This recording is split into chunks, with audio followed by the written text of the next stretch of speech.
Buenos días a todas y a todos. Vamos a dar comienzo a este acto inaugural de las terceras jornadas sobre abuso sexual infantil y feminicidio, prevención y abordaje en contextos educativos, que celebramos conjuntamente la Facultad de Ciencias de la Educación y la Fundación General de la Universidad de Málaga, que cuenta además con el apoyo económico del Vicerrectorado de Investigación y Transferencia de la Universidad de Málaga. Y algo fundamental, y es que se desarrollan como parte de un proyecto de investigación financiado por el plan propio de la Universidad de Málaga, que lleva por título pues, una parte del nombre de esta jornada. El proyecto se denomina Abuso Sexual Infantil, Prevalencia e Imaginario en futuras y futuros profesionales de la educación.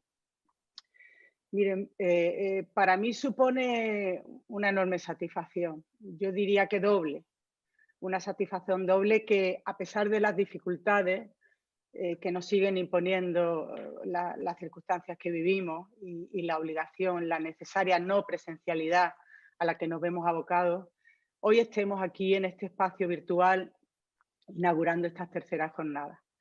Y digo una doble satisfacción porque, en primer lugar, estoy contenta y satisfecha como profesora de educación artística, porque tengo la enorme suerte de formar parte de este proyecto que aglutina a docentes de distintas áreas de conocimiento y distintos contextos. Y evidentemente, en segundo lugar, que por el hecho por el que estoy aquí en este momento, pues como decana lo hago en nombre de nuestra facultad, con el orgullo enorme que supone representar a un centro comprometido con la formación de formadores, siempre desde una mirada humanista, que busca sobre todo y fundamentalmente formar personas y enfatiza pues, los valores sociales y éticos, evidentemente, de la profesión docente.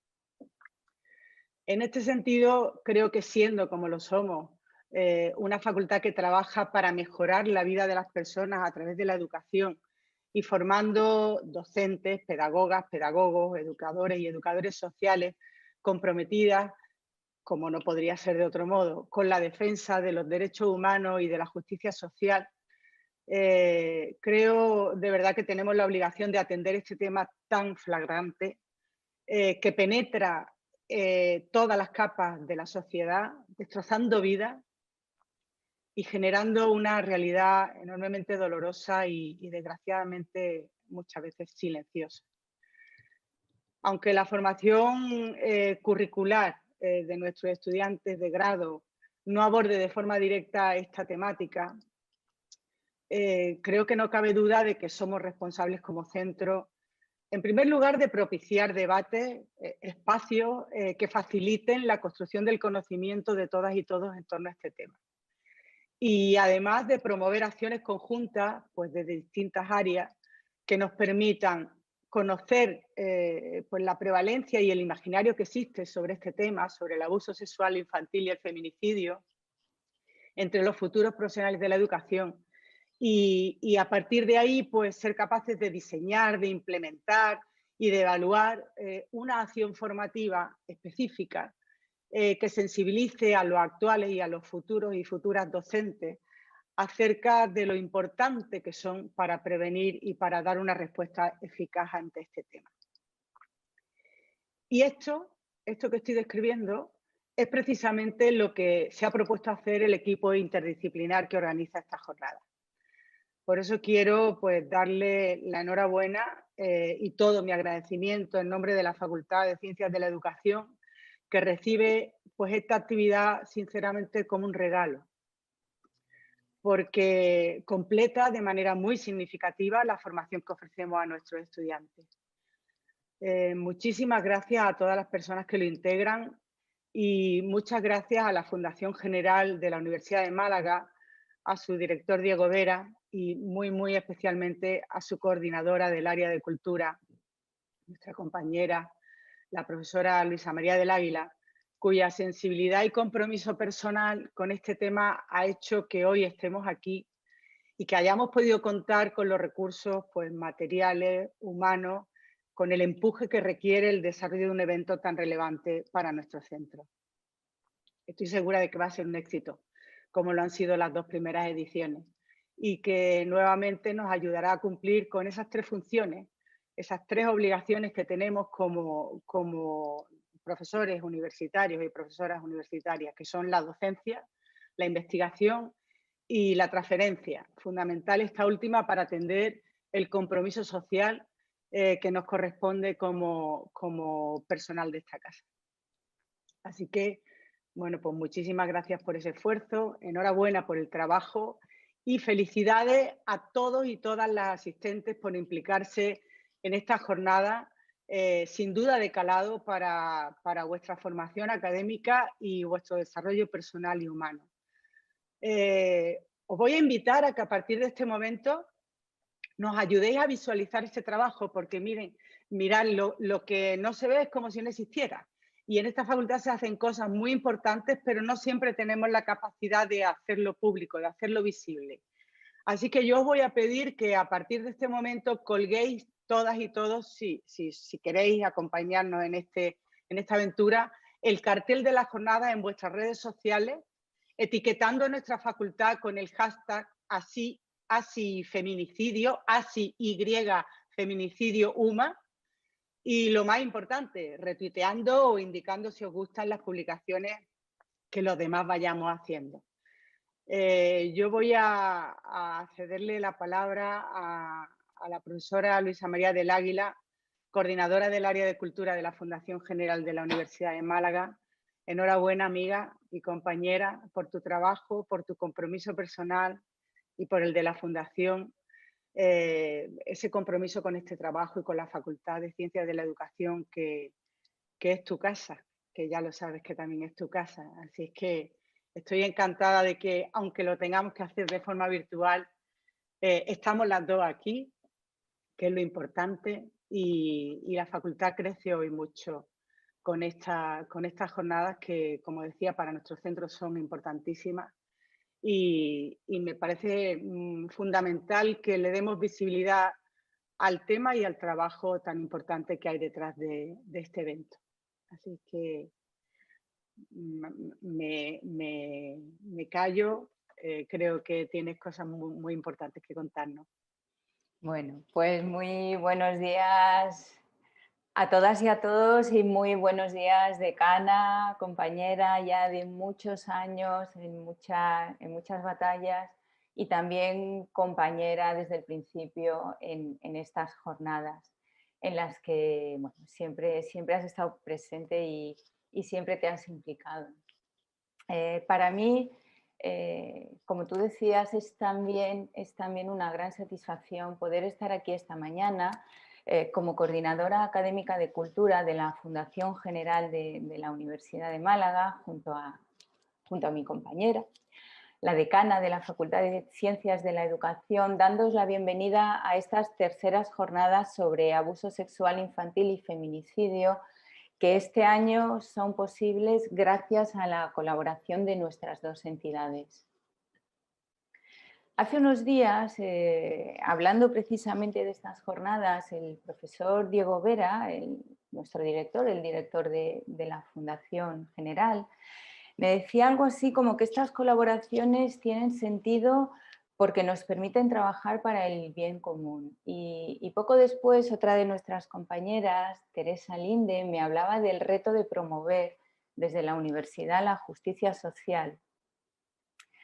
He comentado estos días que hemos hablado mucho de estas jornadas, he comentado estos días con otras personas también la necesidad de poner en el centro del debate público y, por supuesto, del debate universitario los aspectos que más desigualdad e injusticia generan, impidiendo que estos espacios, que son nuestros espacios, sean secuestrados por temáticas a menudo mucho más banales que nos presentan como urgentes.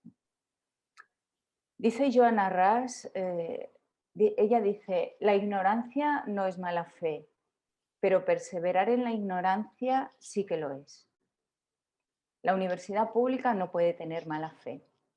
No puede estar ciega, sorda y muda ante una realidad terrible que si no actuamos según cifras oficiales, ha vivido, está viviendo y vivirá al menos el 25% de las niñas y el 14% de los niños antes de cumplir 18 años. Una realidad que afecta incluso a la propia conceptualización de la palabra sociedad. Por eso estas jornadas son tan importantes, como bien decía nuestra compañera, la decana de esta facultad. Y por eso deseo y necesito mostrar mi gratitud hacia quienes las hacéis posible, empezando, por supuesto, por esta Facultad de Ciencias de la Educación, siempre dispuesta a trabajar por esa justicia social imprescindible y además haciéndolo con la valentía que requiere abordar los temas que alteran el statu quo. Muchas gracias, decana, que has estado desde las primeras, como comentábamos antes, y muchas gracias también al equipo de profesorado que las hacéis posible, sumando incontables horas a las ya incontables horas que dedicáis a vuestra labor docente e investigadora. Gracias infinitas también a mis compañeras y compañeros de la Fundación General de nuestra universidad por el esmero con el que habéis trabajado y estoy segura de que vais a trabajar durante estos 2 días. A quienes nos acompañáis al otro lado de la pantalla, porque estar ahí es haber tomado la decisión de ser parte de la solución, y por supuesto a quienes participáis como ponentes.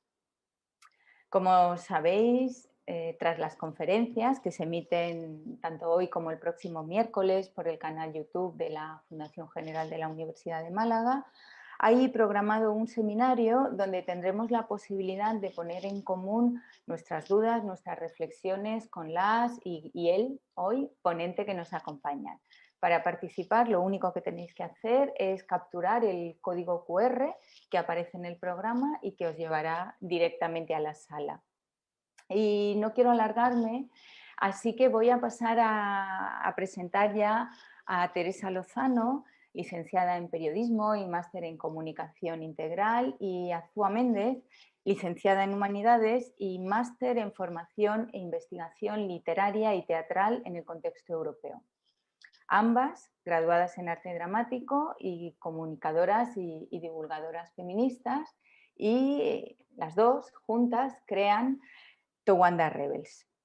Las Towanda, como os conocemos, han impartido numerosos cursos, talleres y conferencias sobre violencias machistas, en especial sobre prostitución y pornografía, aunque no solo.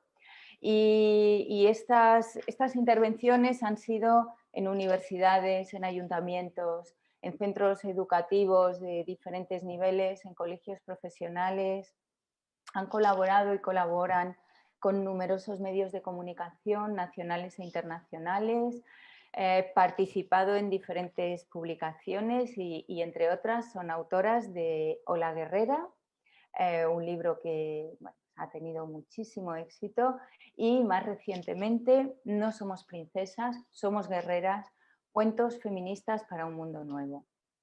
Además, cuentan en su haber con varias campañas virales como Hola Putero, por la que recibieron el premio 8 de marzo del Ayuntamiento de Getafe en 2018. Y bueno, pues es una gran alegría, una gran satisfacción poder contar con vosotras esta mañana, Towanda Rebels. ¿Qué tal, Rosa María? Muchísimas gracias. Gracias. Muchas gracias a vosotras. Gracias sobre todo por invitarnos. Estamos encantadas de que hayáis aceptado esta invitación. Siempre. Además contigo, siempre. Muchísimas gracias. Bueno, pues yo si queréis os dejo ya toda la pantalla para vosotras y cuando queráis. Perfecto. Gracias, Rosa María. A vosotras. Bueno, nos sumamos a todos los agradecimientos. Nos parece por no repetir lo que habéis comentado, nos parece una propuesta muy valiente, muy necesaria, A nosotras es un tema que nos toca muchísimo y que creemos que tendría que estar en el centro de la agenda, digamos, de la justicia social y por ende también de la agenda feminista, ¿no? Y digo que es muy valiente porque es un tema que todavía continúa siendo un tabú, que continúa estando metido dentro de una caja con dadas 7 vueltas a una llave, ¿no? Nadie quiere hablar del tema o muy poca gente se atreve a hacerlo. Entendemos que es un tema muy doloroso, que es un tema muy complicado y nosotras desde nuestra humilde opinión y teniendo en cuenta que no somos expertas en este tema, sino en feminismo, queremos dar nuestro punto de vista, cómo vemos nosotras el tema, queremos mojarnos y queremos mostrar que el ahondar en las causas y el hablar del tema hace que también sanen las personas víctimas de los abusos sexuales en la infancia. Nos parece vital para su sanación y nos parece vital para su prevención también, ¿no? Para que no se sigan cometiendo los abusos sexuales, ¿no?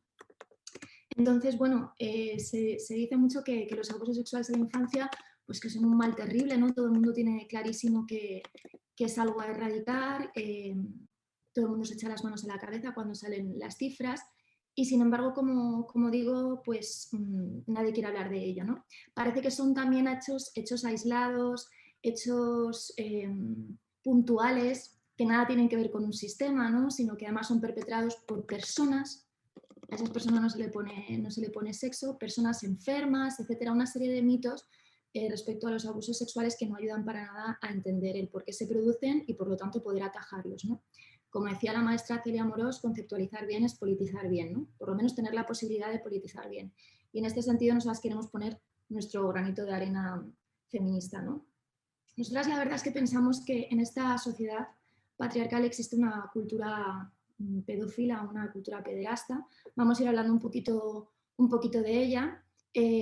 Esta cultura pedófila, pederasta se asienta, digamos que forma parte del corazón del patriarcado, ¿no? El patriarcado como un sistema de valores y de creencias en los que el hombre está por encima de la mujer, ¿no? Entonces, bueno, poco a poco vamos a ir desgranando estos aspectos, como decimos siempre desde nuestra perspectiva feminista, intentando poner un poco de luz entre tanta oscuridad. Entonces, bueno, lo primero sería saber, además también como nos ha tocado abrir, y muchas gracias por dejarnos abrir estas jornadas, un poco saber qué son los abusos sexuales en la infancia, ¿no?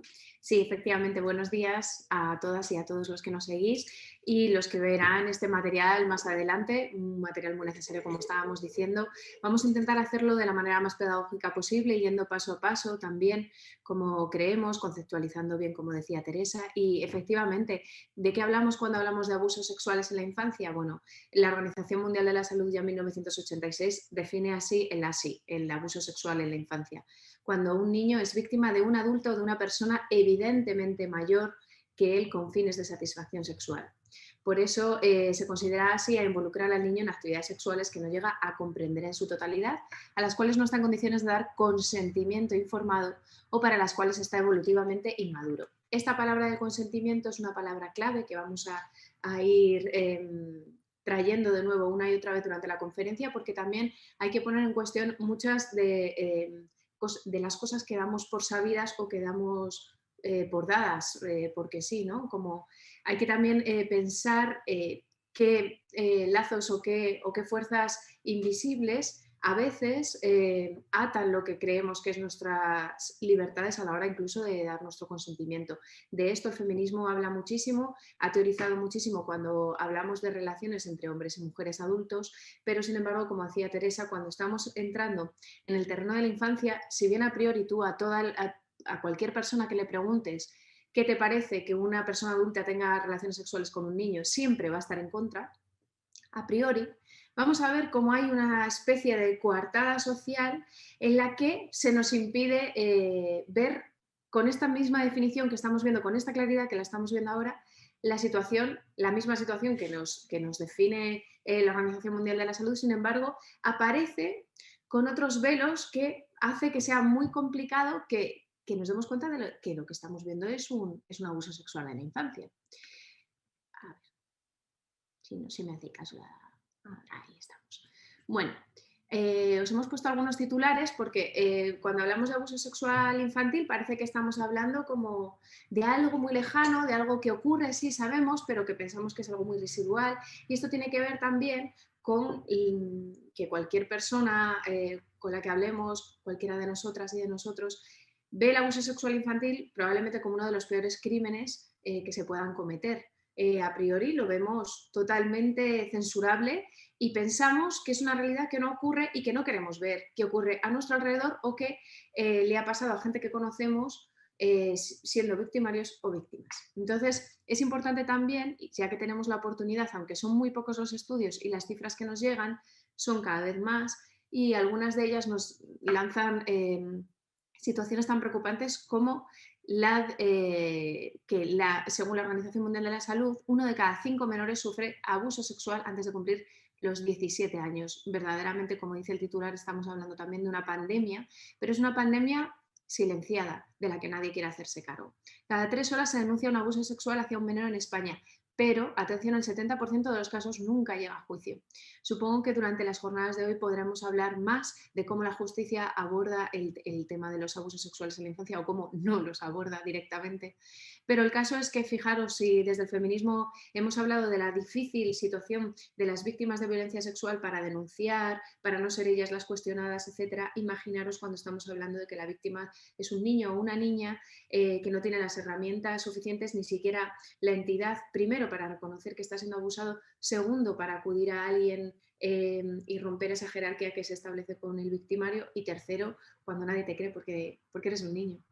El 64% de los abusos sexuales a menores se producen antes de los 12 años. Así que aquí ya se rompe, por ejemplo, mucha imagen que tenemos romantizada, que ahora vamos a ir hablando un poquito más de ella, de que, bueno, de que cuidado, porque la mayoría de las relaciones se establecen entre niñas que realmente ya son casi mujeres en la adolescencia y adultos que ven en ellas pues madurez, etcétera. No, estamos hablando de abusos sexuales en la infancia, la mayoría de los casos que se dan desde los 0 a los 12 años, desde los 0, y repito porque creo que esto es muy importante que lo tengamos en cuenta.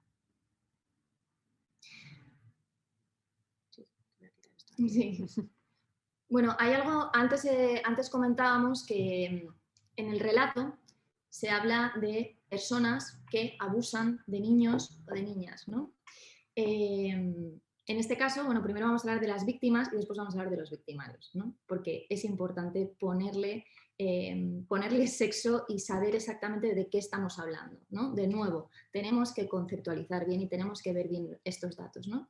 Entonces, básicamente lo que vemos es una prevalencia en niñas sobre los niños en cuanto a abusos sexuales, ¿no? Si bien se abusa tanto de niñas como de niños, sí que es cierto que es más prevalente el abuso sexual a niñas. Aquí también vemos un sesgo claro de género, ¿no? Después vamos a ver si esto tiene o no que ver con cómo nos socializan a las niñas, cómo socializan a los niños o con los perfiles de los victimarios, etcétera, ¿no? Pero bueno, queremos dejar este dato que nos parece importante, no porque no se tenga que darle más valor o lo que sea, ¿no? Sino simplemente para saber exactamente quiénes son las víctimas. Bueno, pues vemos que es muchísimo más prevalente el abuso sexual en las niñas. Ahora vamos a ver...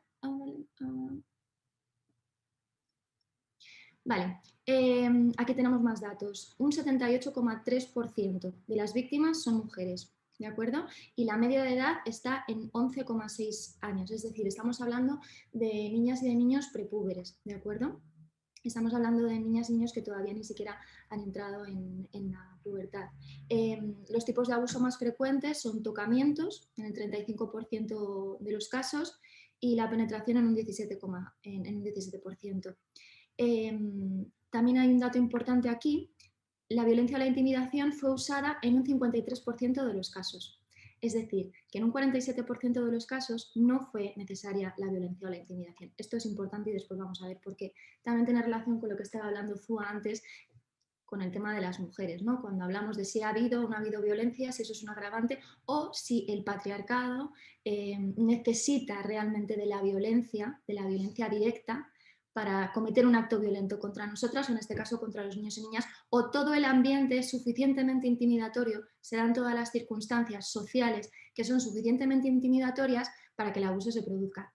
viéndolo en niños y niñas, pues creemos que está claro, ¿no? Un niño y una niña no puede defenderse, no puede defenderse, no puede pedir ayuda en muchos casos, y muchas veces, como decía Zua, ni siquiera, esto es muy importante que lo entendamos, puede entender que lo que está ocurriendo es un abuso, porque también, entre otras cosas, no les hemos dado herramientas sexoafectivas para que sepan diferenciarlo. También cuando hablamos de educación sexoafectiva, que mucha gente, bueno, se lleva las manos a la cabeza, tenemos el PIN parental, etcétera, no entiende que la educación sexoafectiva también sirve para que las niñas y los niños sepan qué partes de su cuerpo nadie tiene derecho a tocar, qué ocurre, qué tienen que hacer si les pasa, si alguien les toca o si alguien les pone contenido sexual, etcétera, ¿no? Como pornografía, etcétera. Eso también es básico para prevenir el ASI, ¿no? Pero aquí venimos a lo más importante y quizás lo más espinoso de este tema, en que nosotras como feministas es lo que más nos interesa, ¿no? ¿Quiénes son los victimarios? Nosotras, precisamente como feministas y dentro de toda nuestra andadura, ¿no? Como comunicadoras, siempre hemos puesto muchísimo el foco en quiénes son los victimarios de la violencia, ¿no? Violencia sexual, pero no solo violencia sexual, sino violencia en todos los aspectos, ¿no? Y muchas veces se nos critica a las feministas de querer criminalizar a los hombres. Pues ahora después, con la explicación que vamos a dar hablando del sexo y del género, vamos a ver muy claramente que las feministas, al contrario, no criminalizamos a los hombres, sino que lo que decimos es que nada de esto es innato. Pero bueno, yéndonos a los datos, lo que vemos es que en todos los delitos contra la libertad sexual de menores, en todos hay una prevalencia de los victimarios varones, ¿de acuerdo? Sí que es verdad que en la trata está mucho más cercano el porcentaje entre hombres y mujeres. Ahí podemos pensar, nos dicen los datos, nos dicen las compañeras supervivientes de la trata, etcétera, que muchas veces sí que las mujeres son las que captan a las víctimas precisamente porque es más fácil acercarse, ¿no? Para una mujer a un niño o una niña, o incluso a una mujer, en el caso de la prostitución, es más fácil, ¿no? Porque a nivel general, si tú tuvieras que confiar en alguien, ¿no? Incluso en el inconsciente colectivo, precisamente porque sabemos muy bien, aunque no lo digamos, que es mucho más prevalente en hombres el que sean victimarios de la violencia sexual, etcétera, tendemos a fiarnos más de las mujeres. Entre comillas, poder se utiliza muchas veces y se utiliza muchas veces también a las propias víctimas para que después sean ellas las que captan, ¿no? Por eso sí que es verdad que ahí está un poco más igualado el porcentaje. Pero si vemos en el resto de delitos, en casi todos, es que estamos hablando de más de un 96% de prevalencia en varones, ¿no? Entonces, por lo tanto, esto es un asunto de género. La violencia sexual y en concreto los abusos sexuales a la infancia son un asunto de género y hay que hablar de esto porque es la única manera que tenemos de poder encontrarle una solución, que ahí es donde vamos. Precisamente, sí. Además, bueno, hablando del tema de la trata, para dejarlo súper claro, en la mayoría de los casos las víctimas de trata, una vez ya son utilizadas al máximo por estas redes, la vía de salida para estas mujeres es que les consigan otras niñas que captar. Con lo cual, ahí está bastante de este porcentaje alterado que vemos que no corresponde con el resto de las cifras de violencia sexual. Tiene que ver con esos condicionantes, con esa contextualización. Por eso digo que cuidado, que es importante que los datos los veamos con perspectiva feminista, porque si no nos pueden llevar a desviarnos de lo que ocurre en la realidad. Siguiendo con la necesaria búsqueda de quién es la persona o las personas que están ejerciendo estos abusos y viendo que en un 99% de los casos estamos hablando de varones. Además, hay otro dato que es muy preocupante, pero que tiene todo el sentido del mundo si pensamos en cómo es posible que un adulto acceda a un niño. Y es que 1 de cada 3 abusos sexuales a menores de edad son perpetrados por el padre de la víctima, pero es que además el 20% restante no es el padre, pero es un familiar cercano también, con lo cual estamos hablando de que si sumamos a todos los familiares que en todos estos casos de abusos que se han podido ver en estadística, estamos hablando de un 60% cometidos por alguien cercano o por un familiar directamente, ¿no? Un miembro de este entorno más cercano. Claro, dicen, los abusos vienen de las personas que supuestamente les deberían proteger, algo que es gravísimo, pero además algo que les permite a los abusadores tener una coartada perfecta con estos menores, puesto que ya de por sí tu padre, tu abuelo, tu tío, tu primo mayor, etcétera, son personas que para ti ostentan un lugar de poder, un lugar de reconocimiento, son tus referentes, son las personas efectivamente en las que confías plenamente y en las que además las otras personas de tu entorno te han dejado en total confianza, con lo cual es muy difícil que un niño cuestione esa confianza dada y cuestione sobre todo la situación que está ocurriendo cuando no sabe lo que pasa en la mayoría de los casos. ¿Por qué nosotras estamos todo el rato hablando de esto, de que hay que explicar qué es el sexo, qué es el género? Bueno, precisamente ahí va la cosa. Teresa decía, cuidado, vamos a señalar que los victimarios, el 99% de los abusadores, sí, son hombres. ¿Esto significa que todos los hombres cometan abusos sexuales en la infancia o violencia en general? No, por supuesto que no. Nadie desde el feminismo está diciendo que todos los hombres, por naturaleza, sean dados a la agresividad o a la violencia. Precisamente el feminismo establece que existe otro dato que es muy interesante, y es que quienes somos es por un lado biológico, es el sexo con el que nacemos, pero hay otros condicionantes que tienen que ver con nuestra construcción social. Y ahora vamos a hablar de esto largo y tendido. Y nosotras desde el feminismo lo conceptualizamos como el género. El género es todo ese conjunto de normas, de estereotipos sociales que configuran cómo debemos comportarnos en sociedad, quiénes debemos ser, qué tipo de destino vamos a llevar en esta vida. Es lo que normalmente y coloquialmente hablamos, lo masculino y lo femenino. Y ahora lo vamos a hablar. Vamos, que lo dice directamente la RAE, grupo al que pertenecen los seres humanos de cada sexo, entendido desde un punto de vista sociocultural en lugar de exclusivamente biológico. ¿Y cuál es lo interesante de esta conceptualización de género? Precisamente eso, que sea un componente sociocultural, porque lo sociocultural no es innato, no es inmanente al ser humano, sino que es aprendido. Y todo lo que es aprendido y formado por la cultura se puede deconstruir o se puede desaprender o se puede cuestionar, poner en cuestionamiento. Y eso es lo que hace el feminismo. No cuestiona tanto a los hombres como sexo biológico, sino lo masculino y lo que tiene que ver con esa concepción de la masculinidad dentro de lo que entendemos que es el género. Fijaros, aquí es lo que estábamos más o menos diciendo, ¿no? El sexo es innato, nacemos todos con la especie humana es dimórfica, tenemos dos sexos, varón o hembra, es innato, es una realidad material constatable que la vemos, no se asigna, sino que se ve, se observa cuando nacemos, exceptuando un porcentaje muy pequeño de personas intersexuales, que es más complicado por sus características verlas en un primer momento, pero que además lo que hace es establecer una diferencia. Y aquí está la clave. La diferencia por sí misma, por sí sola, no es nada malo. Lo malo es que en esta diferencia se establezca una jerarquía. Y esta jerarquía la establece el patriarcado a través del género. Que el género sí que es construido. De hecho, es distinto según las sociedades a las que nos vamos a acercar. Es distinto cómo se presenta una mujer aquí que se presenta una mujer en África o en China. Tenemos otras características estéticas que se buscan socialmente implantar o promover. Por lo tanto, es una imposición social que tiene que ver con cómo nos educan y cuál es el lugar que nos enseñan que tenemos que ocupar desde que nacemos en la sociedad, y establece una jerarquía. Esto decía, siempre me acuerdo de Amelia Valcárcel cuando dice, la diferencia no es mala, el rojo y el azul por sí mismos son dos colores diferentes, pero no hay uno mejor que el otro. El problema es cuando unas características, las masculinas, se establecen por encima y jerárquicamente de lo que socialmente se define como lo femenino, que se establece por debajo, ¿no?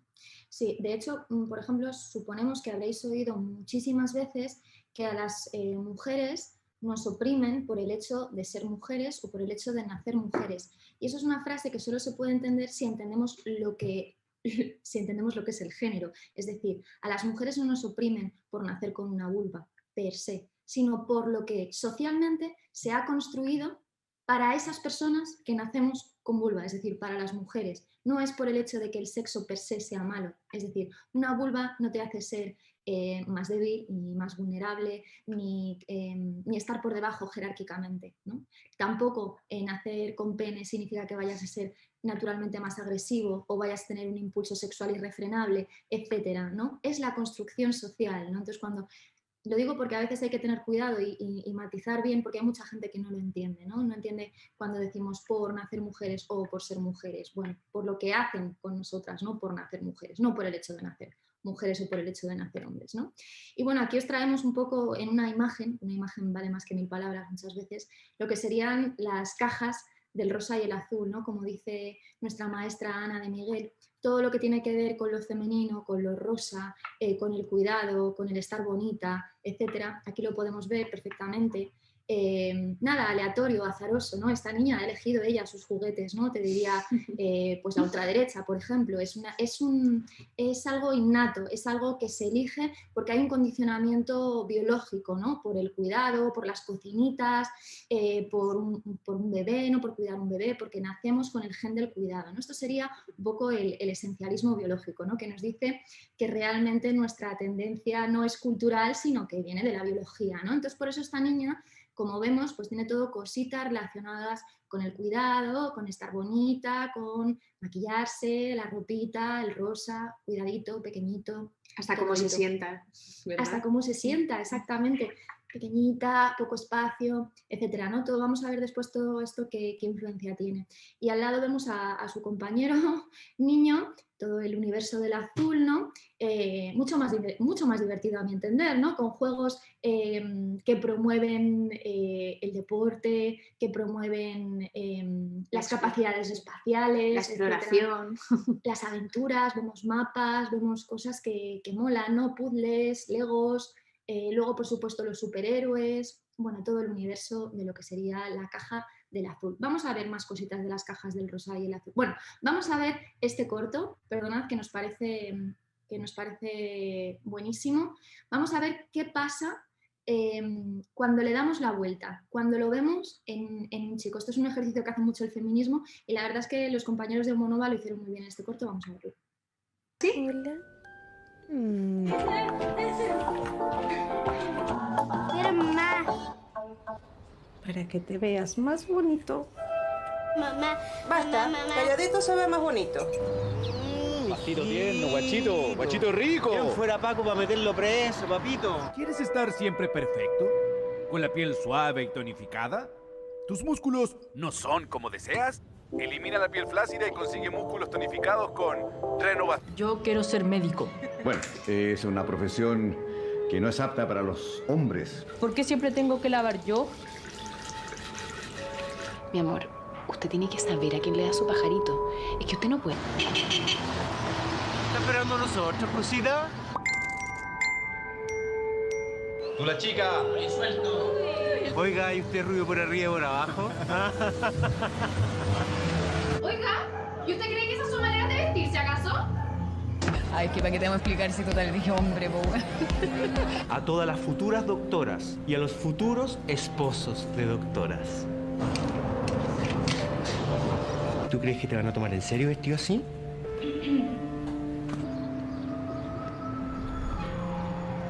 Te comería enterito, cosita más. Por un hombre no pasa el tiempo. Elimina las arrugas y líneas de expresión con Dermaman para nunca envejecer. ¿Y qué podemos hacer? Dame un segundo. Entonces, es que por eso yo creo que... momento. ¿A dónde va a estar arreglado, mi cosito rico? Que me feo para el culo. En un mes yo creo que es posible. O sea, eso es una completa ridiculez. ¿Y por qué a mí me pagan menos? Vamos a un lugar más tranquilo. Me he quedado 1000 veces trabajando más que el resto y me estáis pagando menos a mí. Uy, qué histérico. Hemos decidido no darte el puesto para que tengas básicamente más tiempo para tu familia.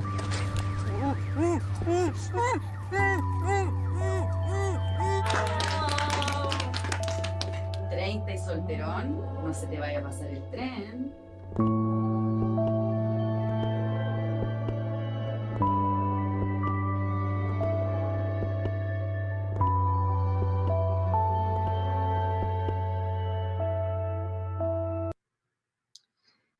Bueno, no sé, a veces precisamente este ejercicio de extrañamiento sirve para que veamos muy claramente, mucho más claramente, que si Teresa y yo estuviéramos aquí 3 horas diciendo esto de poner los lazos, esto de que solo tengamos valor según nuestra belleza, nuestra juventud, todo esto realmente se ve mucho más fácil haciendo este ejercicio, ¿no? Viendo cómo cuando hablamos de que el género es una construcción social y que al final es una manera de educarnos a las mujeres y a los hombres de manera diferenciada y establecer además una jerarquía, estamos hablando precisamente de esto. No es que nadie nos siente en una silla y nos digan, tú solo te puede gustar el rosa y tú que sepas que tu lugar es la cocina y tú tienes que complacer y que cuidar. No sé. La violencia en nuestros patriarcados actuales no se establece así. No hay un conjunto de normas, de leyes que ya nos digan a las mujeres que no tenemos derecho a nada, ni a votar, ni a salir de casa, ni a tomar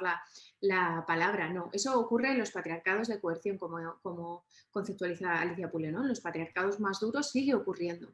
Pero en nuestros patriarcados todo esto se nos inocula de manera mucho más soterrada a través de cada uno de los productos culturales, de las frases hechas, de los relatos que se hacen sobre qué es ser mujer y qué es ser hombre en el mundo, y que los niños, como buena esponja, vamos consumiendo y vamos entendiendo, y que tiene que ver con todo lo que hay entre palabras, entre frases hechas, en las canciones, en las imágenes que nos representan, etc.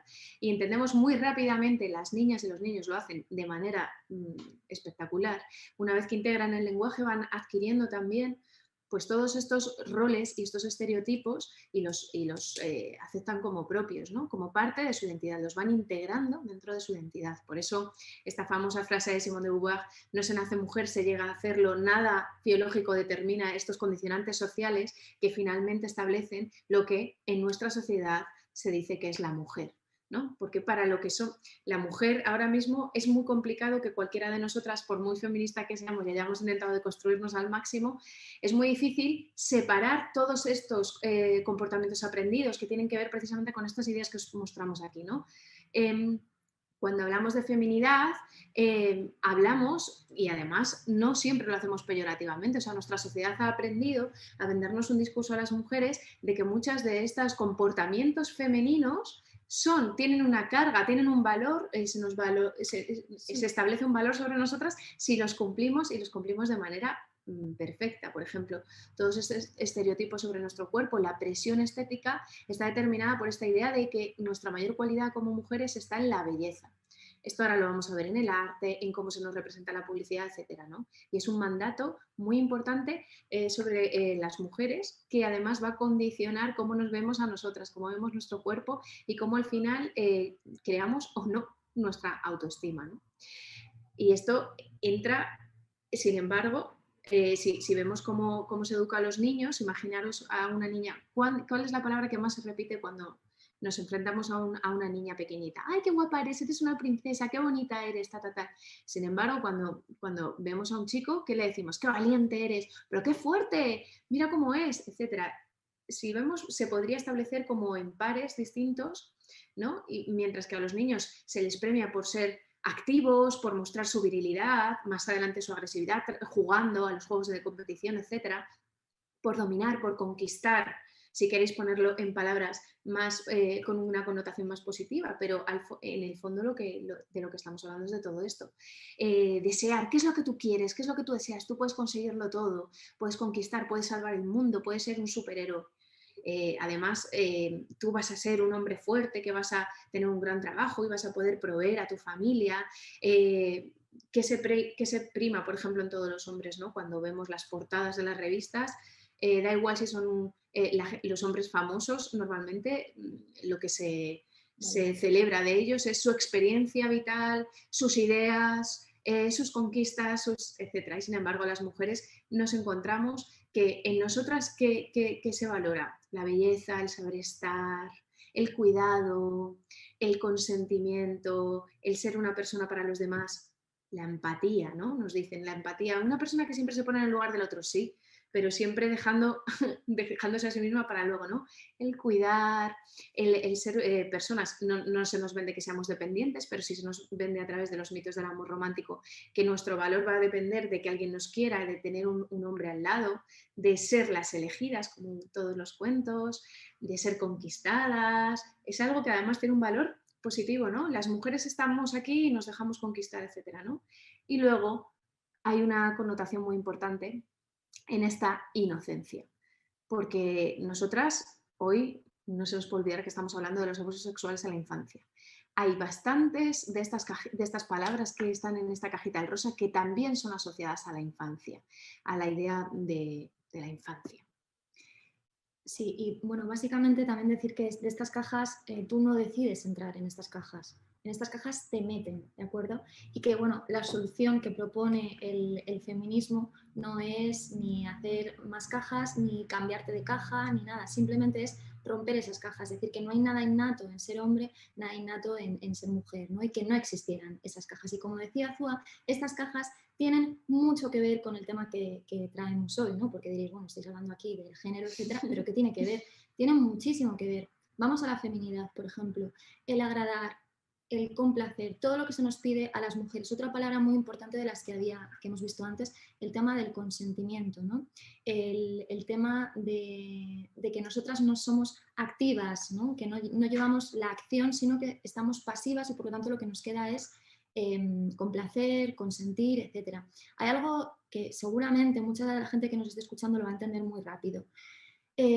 ¿Cuántas veces a las chicas que nos están escuchando os han dicho o habéis escuchado cómo le han dicho a una niña, dale un besito a el abuelo, dale un besito al tío, dale un besito a mi amigo, etcétera? Y no pasa nada, no es que sea malo decirle dale un besito, etcétera. El problema es cuando se obliga, el problema es cuando no le damos la capacidad, y esto ocurre mucho más con las niñas que con los niños, porque se entiende que las niñas tenemos que ser cariñosas. Luego dicen, es que las niñas son más cariñosas. No, a las niñas las hacemos más cariñosas, las hacemos más dependientes, las hacemos más de afecto. Está demostrado que a las niñas se les toca más que a los niños, en general, se les da más cariño, porque se entiende que los varones enseguida tienen que crecer, ¿no? Tienen que mandar, tienen que dominar, tienen que competir, por lo tanto los afectos también les son mucho más prohibidos, ¿no? O sea, cuando son pequeñitos sí se les da afecto, pero luego enseguida hay que sacarlos, ¿no?, a la vida porque ellos son los que tienen que mandar. Sin embargo, a las niñas no, ¿no? A las niñas se les exige ser cariñosas. Además, si no son cariñosas se les penaliza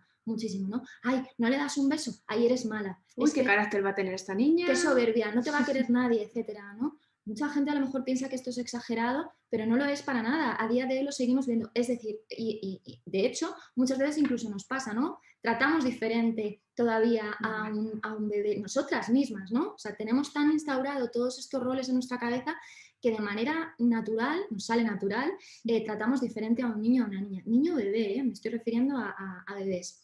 Y la masculinidad, pues todo lo contrario. Al final esto es una cuestión de oposición. No es tanto que la caja del azul sea mala o que la caja del rosa sea mala, lo que es malo es que sean tan diferentes y que sean contrarias, ¿no? Que se establezca la feminidad y la masculinidad en base a contrarios. Exclusivas, ¿no? O sea, como que Exacto. Si estás dentro de la caja de la masculinidad, cuidado, no vayas a tener un comportamiento de la otra caja porque se te va a penalizar socialmente, se va a poner en cuestión tu masculinidad. Y cuidado, que si eres una niña, esta es la caja del rosa, ¿cómo es esto de que no aceptes los límites, etcétera? Entonces eres una marimandona, entonces eres una marimacho. Ahí cae la penalización social. El no, por ejemplo, es algo que nos han negado a las mujeres. Luego es muy curioso porque para demostrar que han abusado sexualmente de nosotras, nos van a preguntar, pero dijiste, usted dijo que no, lo hemos escuchado en el caso de la manada en tantísimos casos, usted dijo que no. Muy curioso cuando toda la vida nos enseñan a coartar ese no, a no poder decir no. Sin embargo, los niños cuando dicen no, se celebra como si fuese un acto de tener una gran personalidad. No, vaya carácter que tiene este niño, vaya cojones. Es que fijaos hasta cómo es el lenguaje, ¿no? Vaya cojones tiene este niño que te dice que no, que se impone, etc. Una niña es todo lo contrario, está súper penalizado. ¿Creéis? ¿Vais hilando quizás qué cosas tienen que ver después con los abusos sexuales? ¿Por qué las víctimas están más en el rosa y los victimarios están más en el azul? Porque si hilamos, pues está claro que, de nuevo, no todos los hombres son socializados en la caja del azul y no todos los hombres abusan sexualmente de las mujeres o de los niños y de las niñas, pero sí que es cierto que parece que tiene una relación. Pero vamos, que esto de las cajas del azul y del rosa no es nada nuevo, no es algo de nuestra sociedad actual, sino que es algo del patriarcado. Incluso los grandes ilustrados, esto es un homenaje a nuestra maestra Ana de Miguel, que siempre habla de Rousseau como el gran ilustrado, que sí, que creía en la igualdad, pero bueno, la igualdad, la fraternidad, solo para el 50% de la población, ¿no? Y que ella nos decía cuál era el papel de la mujer. Y es muy curioso que siempre se hable del papel de la mujer en función de su papel con el hombre, ¿no? Es decir, las mujeres per se no somos un fin,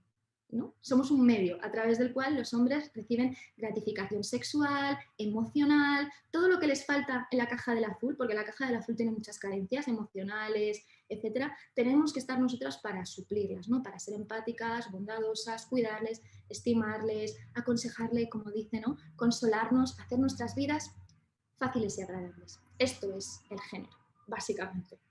Pero fijaros, además el patriarcado es muy inteligente y establece unos mecanismos mediante los cuales se nos hace invisible todo este condicionamiento social. O sea, es muy complicado y uno de ellos es el mito de la libre elección, ¿no? Es establecer que precisamente eso, ¿no? Hay algo innato en nosotras y que nosotras, todas, como una masa, como si fuéramos todas iguales, elegimos siempre las mismas cosas, las mismas profesiones, las mismas renuncias en nuestra vida personal, el cuidado de los hijos, etc. Elegimos mal, ¿eh? Elegimos mal y elegimos todas. Somos un todo, somos las idénticas. Que decía Celia Moros también, ¿no? O sea, todas las mujeres somos iguales, ¿no? Tanto es así que además desde la estética, desde cómo se presenta, ya digo, en diferentes culturas se presenta de manera diferente, pero si hablamos de nuestra cultura occidental, las mujeres además, y en los últimos años todavía más, pues hay un sexismo evidente, hay una diferenciación mucho más evidente que tiene que ver también con una sexualización.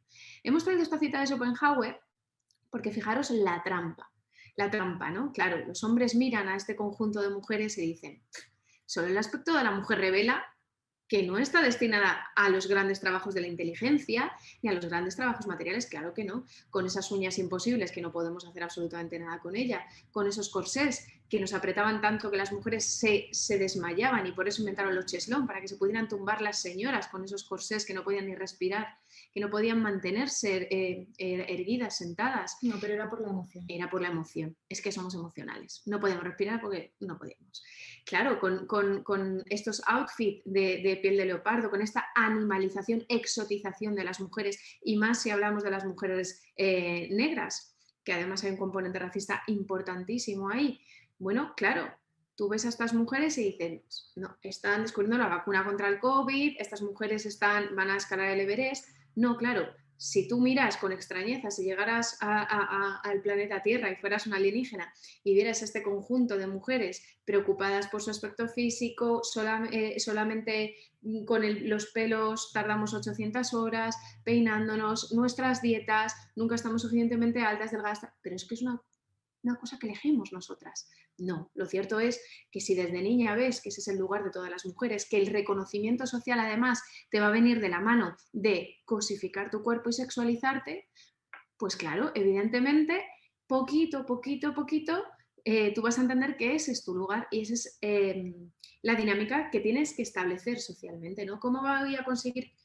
Primero, es muy importante tener un hombre a mi lado y que un hombre me elija y que me quiera.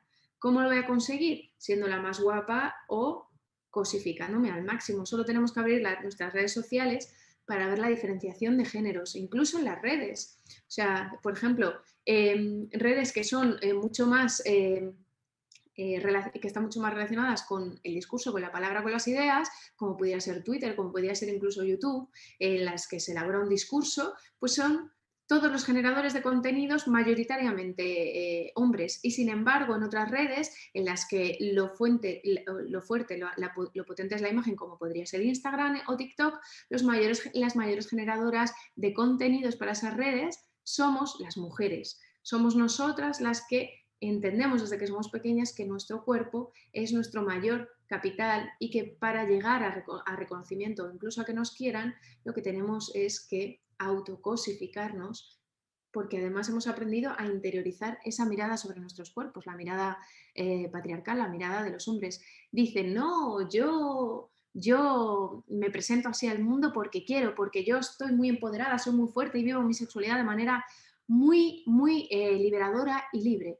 Lo cierto es que eso sería verdad si hubiéramos alcanzado la igualdad, pero como no la hemos alcanzado, lo que vemos constantemente son mujeres que tienen interiorizada en esa mirada a la cámara la mirada del otro, de un observador externo, la mirada de un hombre, y ellas son el objeto de deseo. Saben muy bien que su papel es este papel de la pasividad, de la belleza, etc. etc. Y esto tenemos que entender que esto no se hace porque sí, no es un capricho del patriarcado, el cosificarnos. Esto responde a un fin que viene después, que es el de deshumanizarnos.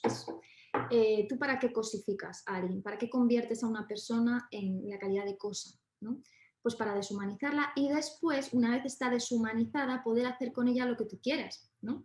Y además entran en valor otras cosas, ¿no? Un objeto, cuanto más se usa, más valor pierde, ¿no? Pasa un poco con las mujeres, ¿no? Las mujeres como que tenemos una fecha de caducidad peor que la de los coches, ¿no? O sea, nuestra obsolescencia es como muy limitada, ¿no? Siempre, o sea, pasamos de ser niñas, de ser demasiado niñas, a ser directamente viejas y por lo tanto poco deseables, etcétera, ¿no? Pero como decía, todo esto responde a un intento del patriarcado por quitarnos la humanidad, para no tener que tener empatía con nosotras. Si tú piensas que la otra persona es una cosa, que pasaba igual, ¿no? con la opresión a las personas negras, con el esclavismo, etcétera. Primero las convertían en cosas, las animalizaban también, para después poder hacer con ellas lo que quisieran, ¿no? Porque si las veían como un igual, no podían establecer estas relaciones jerárquicas de dominación. Pues con las mujeres pasa exactamente lo mismo. Y vamos a ver qué relación tiene esto, o si nos suena un poco a lo que se hace también con las niñas y con los niños, el convertirlos en objetos sexuales, ¿no? Que podemos utilizar a nuestro antojo. Y quizás, pues de nuevo, una imagen vale más que 1000 palabras, ¿no? Aquí tenemos lo que son las muñecas sexuales, que, bueno, no sé si habéis visto, hay imágenes todavía muchísimo más fuertes, ¿no? En las que explícitamente son bebés, ¿no? Que se utilizan como, entre comillas, masturbadores. Pero aquí tenemos la imagen quizás más brutal de cómo se construye el deseo, ¿no? De cómo se construye este deseo masculino. No con ello quiero decir que sea el deseo de todos los hombres, sino de esta masculinidad entendida como construcción social, en base a ver a las otras, que seríamos nosotras, como un objeto, ¿no? Como un objeto que se puede utilizar, como un objeto que no responde, que es pasivo, que no tienes que buscar el deseo, ni la excitación, ni el placer de la otra persona, y ahí lo vemos perfectamente en las muñecas, ¿no? Un paso más, bueno, realmente a partir de qué edad, si el deseo es libre, ¿no? Porque aquí también entramos en que el deseo es libre, innato, que cada uno tiene una orientación sexual respetable. Después vamos a hablar de este tema de las orientaciones sexuales y cómo han intentado colarnos la pedofilia como una orientación sexual. Es quizás la imagen más brutal, ¿no? No podemos meternos en los deseos de los demás. Y aquí tenemos a nuestra querida Kate Millett. Antes hablábamos del patriarcado, ¿no? Si existe un patriarcado pedófilo, un patriarcado pederasta. Pues bueno, ya en los años 70, en Sexual Politics, la tesis de Kate Millett, que presentó en el 69 y publicó en el año 1970, es que ya hace años, ella ya definía el patriarcado como un sistema social y político de dominación, que es lo que estábamos hablando antes, pero hay algo que dice ella que es muy importante. Dice, este sistema tiene dos cosas importantes, que es universal y se identifica por dos principios, que serían el dominio del macho sobre la hembra, de los hombres sobre las mujeres, y el dominio del varón adulto sobre el joven, o de los varones adultos sobre los jóvenes, sobre las niñas y los niños también, ¿no? Y aquí entramos en el tema del relato. Fijaros, ¿cómo se puede soportar esto, ¿no? Empezábamos precisamente la charla diciendo, si le preguntamos a cualquier persona si está a favor de que los niños y los adultos tengan relaciones, todo el mundo va a estar en contra y va a entender que es un abuso. Sin embargo, el abuso sexual sigue ocurriendo y además ahora vamos a ver ejemplos en los que es celebrado y es conceptualizado como otra cosa. Por ejemplo, como matrimonio, un matrimonio legal. El matrimonio con menores ha sido históricamente legalizado en multitud de países y lo sigue siendo, fijaros. Afecta a todo el mundo, alrededor de un 25% de mujeres adolescentes que se han casado antes de cumplir los 18 años. Estamos hablando de 650 millones de niñas y mujeres que viven en el mundo ahora actualmente y que fueron casadas cuando eran todavía adolescentes. Prevalece sobre todo en los países del África subsahariana, es decir, que está legalizado por ley el abuso sexual a la infancia.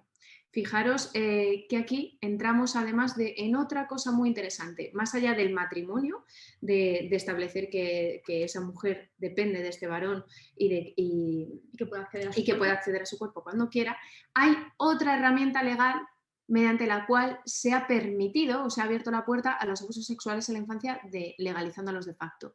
Y esto es jugar con la idea de la edad del consentimiento. La realidad es que la primera vez que se habla de esta edad legal del consentimiento tenemos que remontarnos al siglo XVIII y solo por presiones, además de las mujeres feministas en Inglaterra, que estaban viendo cómo los hombres estaban abusando de mujeres en los puticlub y de niñas desde los 11 años de edad y establecieron, fijaros, la edad de consentimiento a los 13 años en ese momento. Pero todavía en muchos lugares del mundo es legal tener sexo con menores y la edad del consentimiento se establece en diferentes edades. Según el país del mundo en el que hayas nacido, el abuso que hayas sufrido en la infancia va a estar legalizado, incluso mercantilizado, como en países como en Tailandia, o sin embargo, va a estar penado por la ley.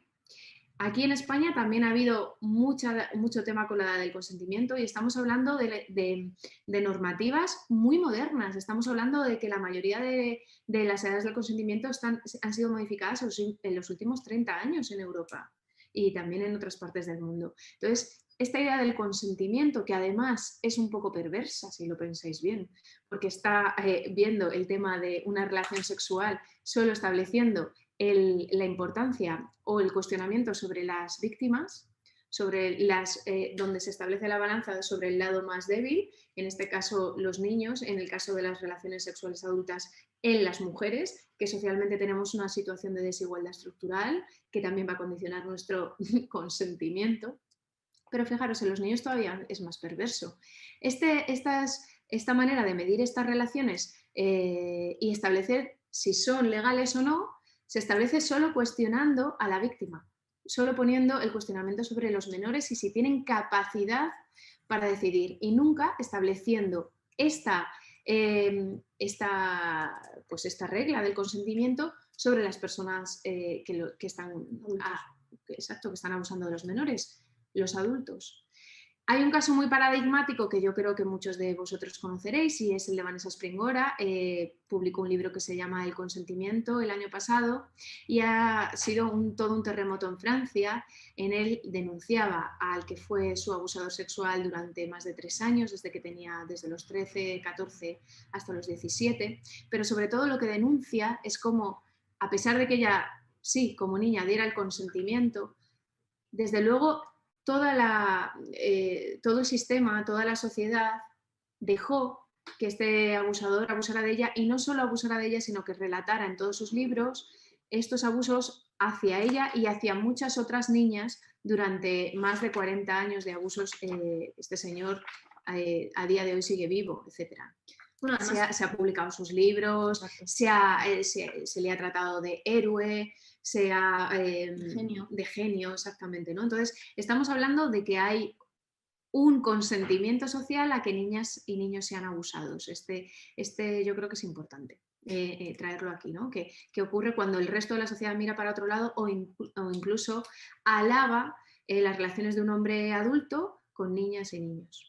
Sí, y quizás también porque hay mucha gente que piensa que este tipo de cosas solo pasan como en países subdesarrollados, en países en los que no hemos alcanzado, bueno, que las mujeres estamos fatal, que los derechos humanos se violan constantemente. Bueno, esto ocurrió en Francia y ocurrió en Francia a los años 80, 70, 80. Entonces, y a día de hoy sigue legitimado fijaos si sigue legitimado que este señor todavía tiene privilegios sociales. Este señor ha recibido privilegios de los presidentes de la República, ha recibido privilegios de los ministros de Cultura, etcétera, porque es tratado como un genio, ¿no? O sea, de hecho, este señor tiene su literatura, es eminentemente pedófila. Tiene un libro que se llama Los menores de 16 años, en el que habla de, básicamente de perpetrar abusos sexuales con menores.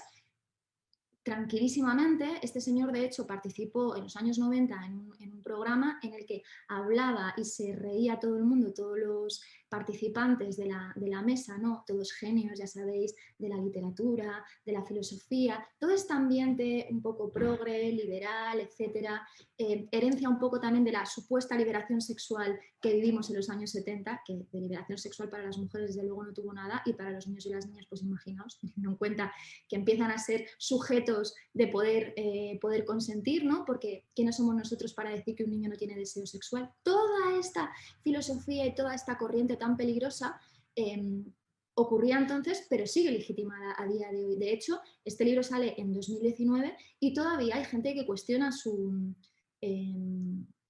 testimonio, ¿no? Que todavía habla de que ella consintió las relaciones sexuales cuando tenía 14 años. No estamos hablando de que él tenía 50, para que nos hagamos una idea, que quizás hay gente que no lo sabe cuando empieza a tener relaciones, a violarla, vamos, no quiero decir a tener relaciones sexuales con ella. Pero bueno, que todos estos mitos de los hombres que sienten una atracción irremediable, irrefrenable, incluso se enamoran de niños y de niñas, está sustentado en una cultura que nos tenemos que remontar a miles de años atrás, mismamente a la mitología. Y bueno, Zua, que es humanista, nos va a explicar aquí estas bonitas representaciones de mitos con la figura de Zeus, que es el dios violador por excelencia, pederasta, etc.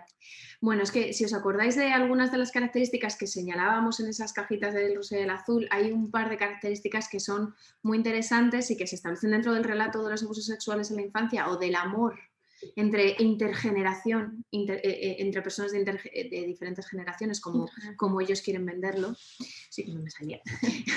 Bueno, pues hay una serie de mitos, hay un relato sobre la posibilidad de que esto ocurra y de alguna manera sea legitimado. Aquí nada, os hemos traído un par de ejemplos. Estaríamos hablando del caso de Ganímedes, por ejemplo, en la mitología, el rapto de Ganímedes por parte de Zeus para ser copero de los dioses, y la otra copera es la diosa de la juventud, Hebe, ¿no? Otra mujer que vemos como que es prácticamente una niña, con todos los símbolos típicos de la virginidad, de la inocencia, y esto de que sean coperos del elixir de los dioses, de la ambrosía, que sean los que les dan la llave de la inmortalidad a estos dioses, no es baladí. Es algo muy simbólico que tiene que ver con que precisamente ¿qué busca un pederasta o un pedófilo en los niños? ¿Qué ve en ellos, ¿no? Pues hay toda esta cosa de conquistar el territorio virgen, de estar con algo inocente y puro que a ellos les falta, y con alcanzar de alguna manera la inmortalidad, porque hay una relación de desigualdad básica y totalmente, si lo pensamos 2 segundos, totalmente lógica, porque estamos hablando de personas que ya tienen un desarrollo vital, que han aprendido, que conocen la vida, que pueden tomar sus propias decisiones, que tienen su identidad plenamente desarrollada, y personas que están en formación, cerebros que sabemos que hasta los 20 y tantos años siguen siendo todavía elásticos y siguen aprendiendo a ser y desarrollando la personalidad. Hay una desigualdad estructural clara, pero hay una romantización de todo esto que yo creo que es importante que lo entendamos, y esta romantización además se da siempre la mano con otra cosa, ¿no? Que fijaros qué perverso es todo y cómo establece las cosas de manera a pares contrarios y contradictorios, que primero, si hablamos de la inocencia, de la pureza, de la virginidad, de esa idea de la virginidad, también hay un componente de que hay niños que son, por así decirlo, la semilla del mal, ¿no? Lo vemos en la Iglesia. La Iglesia ha sido una institución que históricamente ha normalizado y ha permitido los abusos sexuales en la infancia, y lo sabemos en todo el mundo. Pues dice por ejemplo el obispo de Tenerife, hay menores que desean el abuso e incluso lo provocan. Vemos estos dos relatos y lo vemos en casi todas las ficciones o los relatos culturales sobre relaciones intergeneracionales. Y hago esta, porque ellos no lo ven como abusos, se establecen 2 cosas, ¿no? Es como el amor a la pureza, a la virginidad, a la inocencia, el amor real, la historia de amor verdadero, y estos niños pervertidores de adultos, ¿no? Al final lo que hace, que esto también es algo muy patriarcal, es que el victimario se convierte en la víctima y la víctima se convierte en el victimario. Da igual que la víctima tenga 12 años y el victimario tenga 50. Da exactamente igual. Fijaos en lo que estaban diciendo estos señores de Dios. justamente la carga de la culpa pasa a la víctima, ¿no? Bueno, y hablando de relato, estamos un poco viajando a través del relato. Hemos visto la mitología, hemos visto la religión, pero por supuesto está el arte. La verdad que nosotras cuando conocimos estas obras nos pareció sobrecogedor porque nos pareció un canto romantizado. Igual que se romantizan las opresiones, igual que se romantiza la opresión a la mujer, también se romantiza la pederastia, ¿no? Y se ha hecho y se sigue haciendo a través del arte.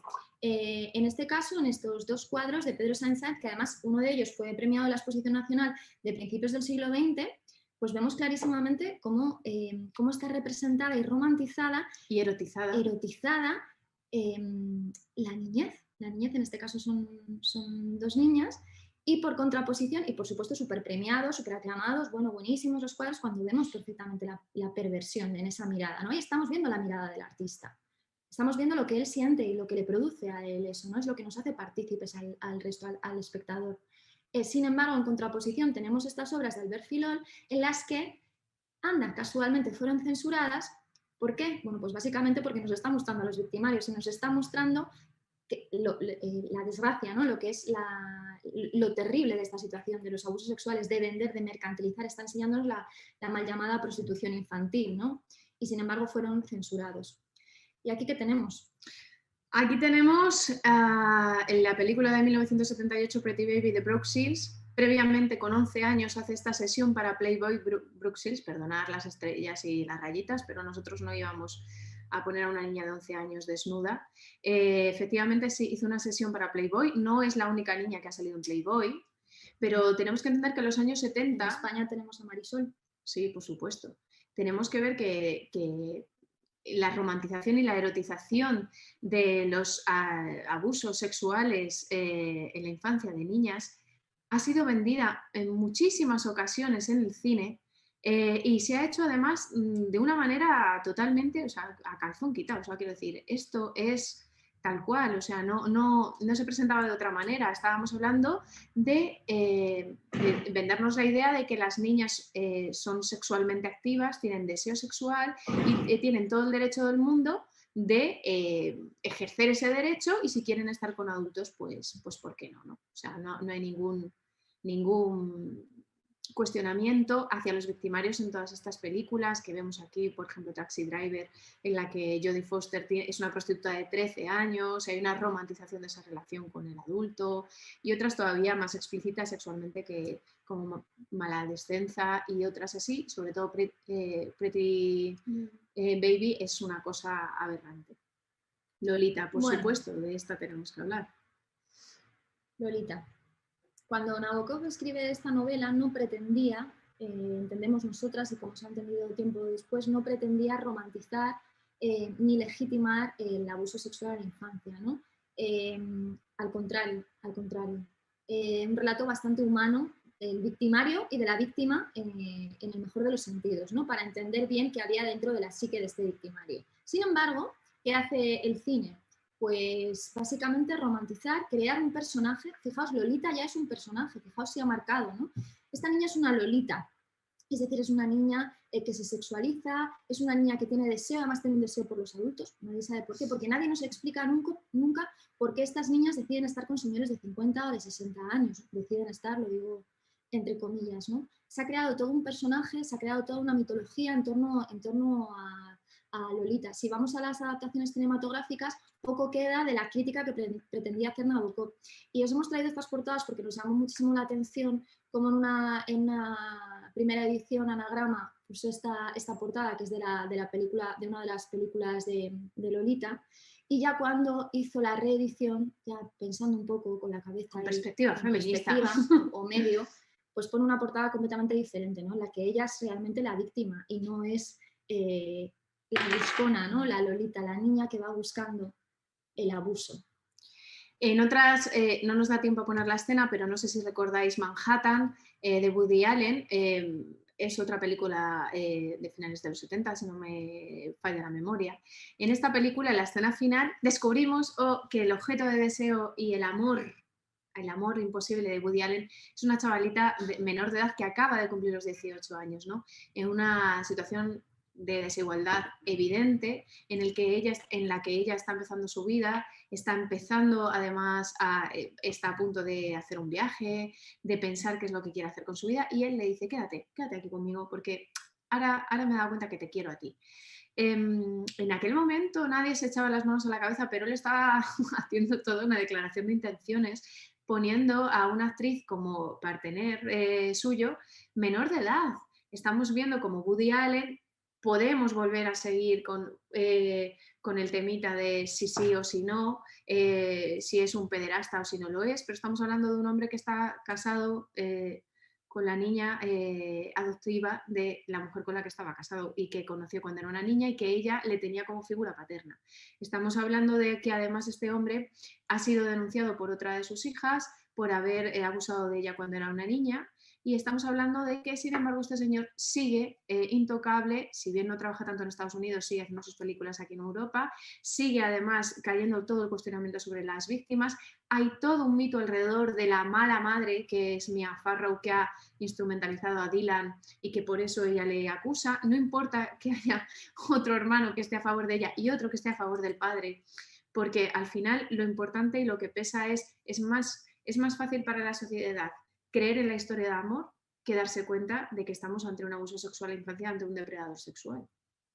Totalmente. Y ahí están también los mitos asociados a la palabra de la mujer y también a la palabra de los niños y de las niñas, ¿no? Es decir, a las mujeres no se las cree y a los niños y a las niñas tampoco, ¿no? No es tanto que primero nos dicen que hablemos y cuando hablamos, en eso lo tenemos muy en común las mujeres y las niñas y los niños, y cuando hablamos no se nos cree. No nos podemos poner esto porque vamos muy mal de tiempo, pero recomendamos muchísimo The Tale, ¿de acuerdo? Porque nosotras pensamos cómo se puede mostrar los abusos sexuales en la infancia en la ficción, ¿no? Siendo respetuosos, porque hay mucha polémica al respecto, ¿no? Mostramos imágenes sexualmente explícitas para mostrar la barbarie, porque también creemos que es necesario que el público vea la barbaridad de un señor de 50 o 60 años con una niña o un niño de 10, 12 años. Pero ¿cómo lo hacemos para no revictimizar? ¿Cómo lo hacemos para que no se convierta en material pederasta, ¿no? Pues creemos que hay otras formas de hacer ficción y os recomendamos muchísimo The Tale, porque aquí la directora lo que hace es jugar con la perspectiva de la niña cuando supuestamente está en una relación amorosa y tiene 13 años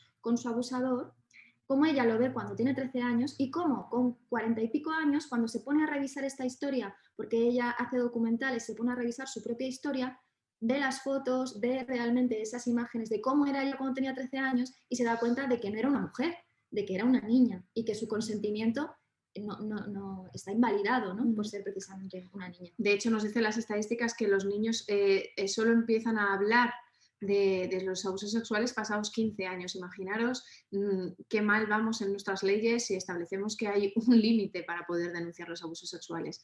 Y desde la publicidad con esta erotización de la infancia, desde los concursos de la televisión, que en los años 90 eran el pan nuestro de cada día, con las niñas hipersexualizadas, cosificadas, tratadas como muñequitas adultas, desde personas como Sánchez Dragó, reconociendo en su libro haberse acostado con niñas desde los 13 años en Tailandia, a Salvador Sostres, hablando de que las niñas son como leonesas de crema, que sus vulvas son como leonesas de crema. Que le gustan las niñas que no huelen a ácido úrico todavía, etc. Y todo el mundo se ríe en plató. Y por supuesto, y no queríamos irnos sin hablar del tema de la normalización de los abusos sexuales en la infancia, de la erotización de esta pedofilia y este incesto a través de la pornografía. Os vamos a poner un extracto de nuestra campaña. No, ya está.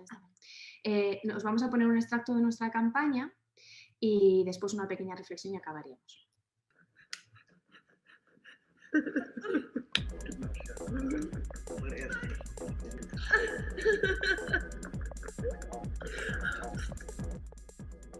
Buenas, aquí estamos para seguir profundizando y saber de qué hablamos cuando hablamos de pornografía. Nos encontramos en la mayoría de las páginas alto contenido pedófilo e incestuoso. Si todos estamos tan seguros de que es ficción y de que esto nada tiene que ver con la vida sexual de nadie, y especialmente con la vida sexual de los jóvenes, ¿por qué esta utilización constante de la infancia en los títulos de los vídeos? ¿Por qué esta deliberada infantilización de las mujeres que aparecen poniendo las coletas, uniformes de colegio, agitándoles todos los pelos de sus partes para que parezcan niñas?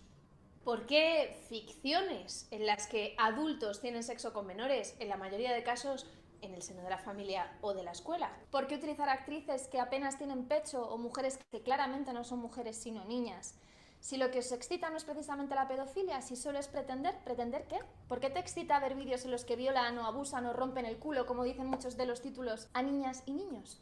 La mayoría de las páginas alojan un amplio catálogo de perversiones en las que actrices y actores aniñados mantienen relaciones con otros actores de aspecto manifiestamente adulto, jugando con los límites del consentimiento, de la mayoría de edad y, en definitiva, de la legalidad. Estas relaciones pedófilas además tienen lugar en el seno familiar, puesto que los títulos nos dejan claro que se trata de madres con hijos, de padres con hijas, de relaciones entre hermanos, de tíos con sobrinas, de abuelos con nietas. Además, es especialmente inquietante que todos estos vídeos funcionan desarrollando dos guiones muy delimitados. Por un lado, nos encontramos con la idea constante en muchos de ellos de que son los propios niños o niñas los que son unos viciosos y que provocan y prácticamente violan a su padre, a su madre, al mayor de turno, con títulos como La hijastra ninfómana, Sobrinita deja a su tío con la boca abierta y la verga tiesa, o Se folla a la puta de su hija con la mujer durmiendo al lado. O este de Chico Caliente se folla a su madrastra, con más de 155 millones de reproducciones. De esta manera, eliminan cualquier cuestionamiento a la responsabilidad de los adultos que aparecen en el vídeo y a las dudas sobre el consentimiento que puedan dar los menores, porque establecen ficciones en las que son los menores los que abusan prácticamente de los adultos, como si eso fuera posible. Y como si eso, en cualquier caso, eliminara la responsabilidad de los adultos de imponer límites y de proteger a la infancia. En una variación bastante retorcida, el guión pornográfico establece además que el sexo es una moneda de cambio que las mujeres debemos de tener en cuenta desde nuestra más tierna infancia, con títulos como Hijastra se folla a su padre para ir a la fiesta, o Alumna se coge a su profesor para aprobar. Los niños también pueden negociar con su cuerpo, nos dice el porno, con títulos como Chupa el coño de su madre por sacar malas calificaciones. Y por otro lado, y en una escalada superior de violencia, nos encontramos con vídeos en el espectro opuesto a esta idea de menores viciosos, en el que se utiliza constantemente la violación y el abuso con palabras como castigo, azotes, humillación, expresiones que se repiten como le hago suplicar que pare, niña llorando, somete a su hermana y la convierte en putita. Todo ficción, todo ficción. La industria pornográfica actual está muy lejos de poder y de querer controlar los contenidos que aloja en sus páginas. La mayoría de vídeos son contenidos amateurs. En la mayoría de los casos no se trata de actores, sino de personas corrientes que están grabándose mientras mantienen relaciones sexuales. Y cuando vemos un vídeo en el que dice pillado abusando de su sobrina a la vuelta de casa, o este vídeo en el que nos dicen, por si no entendemos el contexto, papá se coge a su hija a la fuerza, o desvirga y se corre dentro de su hija, o espera a que su mujer se duerma para violar a su hija, lo que vemos es un hombre con una niña manteniendo relaciones sexuales. ¿Todo ficción? Vídeos amateurs en todos los casos que utilizáis para construir vuestro deseo sexual, para excitaros. ¿Todo ficción? ¿Seguro que ese tipo de fantasías no tienen incidencia en vuestra vida sexual fuera del porno? Pues sí, sí que la tienen. De hecho, aquí tenemos los datos de prostitución infantil. Tenemos además que decir que en muchos casos no está legalizada, pero totalmente permitida en muchos de los países del mundo. Y la entrada de niñas en la prostitución, o sea, de mujeres en la prostitución ocurre precisamente en la mayoría de los casos cuando son niñas, con una edad de entrada en torno a los 13 años. Esa es la realidad.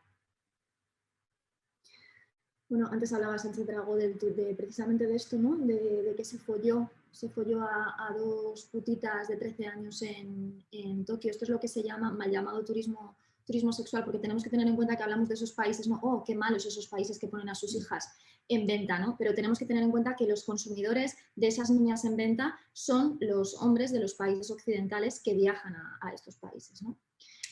Luego, por supuesto, para terminar, tenemos que cerrar un poco con el tema del abuso sexual a menores, otras formas de captación que se dan a través de las redes sociales. Lo hemos visto durante la pandemia, cómo han crecido exponencialmente, cómo los depredadores sexuales son muy inteligentes. Al final utilizan todo lo que tienen a su favor, ¿no? En este caso, ahora la tecnología y las redes sociales y sobre todo la dejadez, ¿no? Que tenemos como padres, madres y como sociedad, de dejar a nuestros niños y a nuestras niñas que campen a sus ansias por las redes sociales.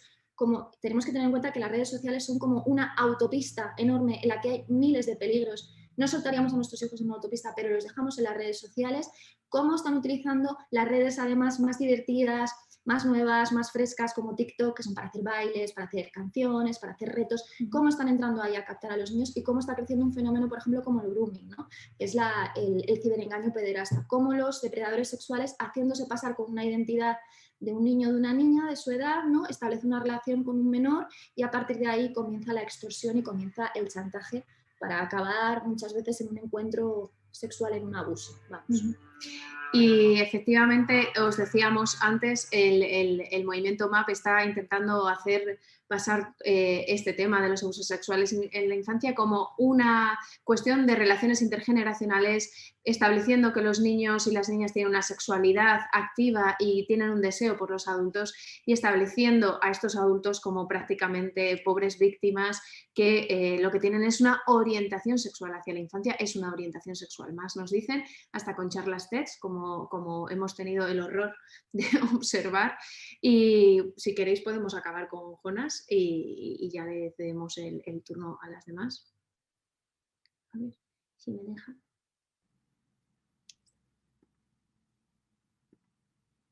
No me deja.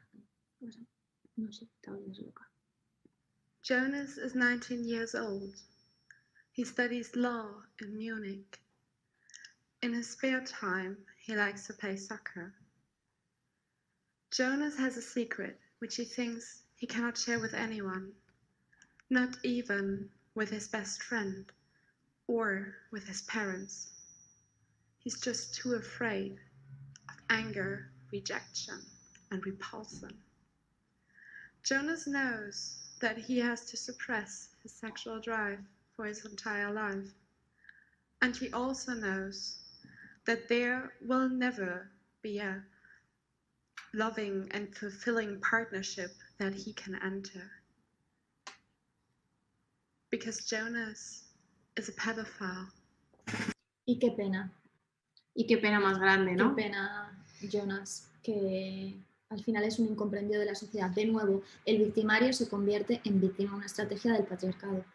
Ahí está la relación entre el género, precisamente, entre este patriarcado que utiliza la política de géneros con este relato sobre los abusos sexuales en la infancia, que en realidad está permitiendo dar una coartada a estos abusos sexuales, estableciendo pues todos estos relatos que hemos intentado contaros así levemente, que tienen mucho que ver con el género, ¿no? ¿Cómo no vamos a pensar que niñas se enamoren de hombres adultos, de genios, si hay toda una romantización de ese tipo de relaciones? ¿Cómo no vamos a pensar que hay algo en algunos niños de pervertido y tal? Es explícitamente cuando hablamos de mujeres, si tenemos todos esos mitos sobre la perversión y la culpa ahí en las mujeres, como puede ser Pandora, Eva, etcétera, ¿no? Está súper enraizado con el género. Al final nosotras, un poco lo que os venimos a decir es que no sabemos si no existiera un patriarcado, si seguirían existiendo los abusos sexuales a la infancia. Nosotras pensamos, pues por nuestra lógica feminista y un poco por lo que